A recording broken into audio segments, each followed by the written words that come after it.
Hello guys, apa kabar? Nah, sekarang ini guys lagi heboh-heboh nih tentang visa. Apa itu? Tolong diikuti video ini sampai selesai. Nah, sekarang ini ya beberapa hari imigrasi itu di TV, di berita. Saya juga tidak paham waktu itu karena bahasa Cina, bahasa Kantonis maksudnya. Jadi aku tunggu beritanya pas baca berita itu di grup PMI yang pakai bahasa Indonesia. Nah, imigrasi itu guys tidak akan memberikan visa kepada anak yang beri kontrak dengan alasan yang tidak akurat. Jadi bagi teman-teman yang sedang merencanakan untuk nge-break, tolong di-break, ditahan dulu karena kalau misalnya kita berbohong itu akan ketahuan, karena pihak imigrasi akan telepon majikan kita yang lama apa sebenarnya, walaupun kadang misalnya kita benar tapi belum tentu apa yang dikatakan oleh majikan ke pihak imigrasi. Jadi bagi teman-teman yang sedang merencanakan untuk ngebreak, ditahan dulu. Pokoknya kita sabar-sabar sampai selesai gitu, karena ada beberapa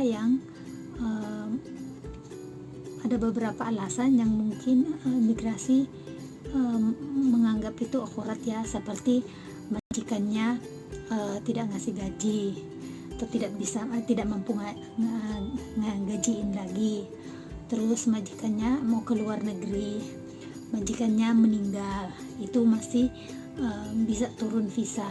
Tapi kalau misalnya alasannya majikannya bla bla bla lah, misalnya majikannya mafan atau majikannya itu imigrasi itu akan memikirkan 2 kali untuk ngasih kita visa. Dan itu imigrasi juga tahu kalau misalnya di alasan kita ngebreak, misalnya majikan kita mafan, majikan kita ngasih makannya sedikit atau apa, itu nanti pihak imigrasi akan telepon majikan kita yang lama, dan majikan kita yang lama akan mengatakan bahwa tidak, itu bohong atau apa. Kita nggak tahu apa yang dikatakan oleh majikan kepada imigrasi. Apalagi sekarang banyak majikan-majikan yang memberikan gaji tinggi dari standar, itu ada yang 7.000, 8.000, bahkan ada yang 9.000. Itu menggiurkan gaji itu guys. Jadi pihak imigrasi sekarang kayak udah punya aturan gitu, menegaskan bahwa yang break dengan alasan yang tidak akurat tidak akan turun visa, dan mereka akan dipulangkan ke Indonesia atau ke negara asal dipulangkan. Dan apabila mereka ingin masuk lagi, belum tentu secepat itu visa akan diberikan oleh imigrasi Hong Kong kepada calon-calon TKW. Jadi bagi yang masih baru-baru datang, tolong sabar kalau memang nggak mau pulang ke Indonesia.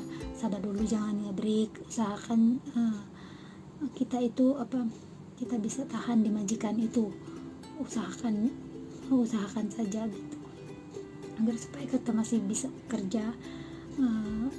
kerjalah di negara Hong Kong khususnya ya, karena sekarang kan apalagi lagi pandemi, terus majikan itu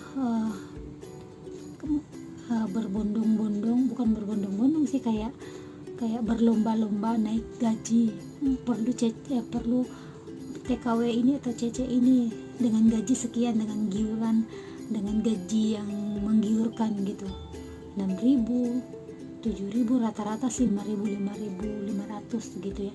Tapi ada yang bisa 7.000, itu yang orang udah kaya gitu.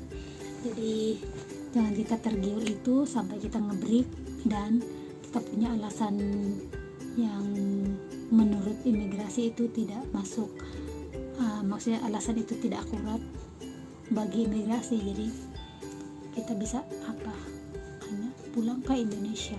Jadi bisa sabar ya guys, aku juga lagi sabar-sabarnya sama majikan guys.